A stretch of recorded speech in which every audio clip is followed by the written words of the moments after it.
Papakain sana ako ng beta ngayon. Nakita ko yung mail, meron na siyang bubble nest. Ayan, nasa gilid oh. Nakikita nyo ba? Tas ito naman yung sa ano, sa female. Ayan oh, sabog-sabog yung bubbles niya. First time ko lang mag-rebreed ng beta fish. Hindi ko alam kung tama ba yung ginagawa ko, kung okay na ba yung bubble nest na yan.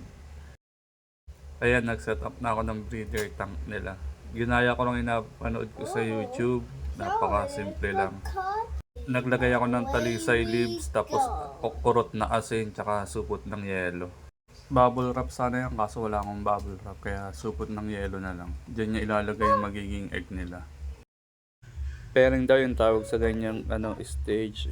Papakilala muna sila sa isa't isa. Pero hindi pa sila pwedeng maglapit. Mga 2 or 3 hours rin ganyan bago ko alisin yung nagse-separate sa female.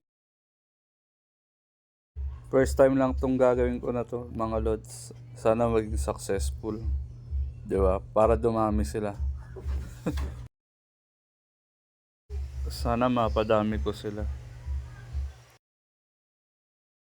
Aalisin ko na nga yung separator na ginawa ko dyan. Titignan ko kung mag-aaway sila. After 3 hours na pala yan, yung inaris ko yan. Ayan, ikutan lang sila ng ikutan. Sana magparami sila. Pinanood ko lang sila nung ilang minuto. Ay mukha namang hindi sila mag-aaway, so tatakpan ko na sila. After 24 hours bago ko ulit sila sisilipin.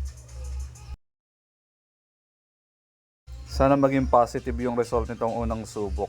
Parang umulit pa ulit. Maraming salamat sa panonood. Update ko kayo bukas kung ano nangyari sa kanila. Sana buhay pa silang dalawa at marami ng eggs.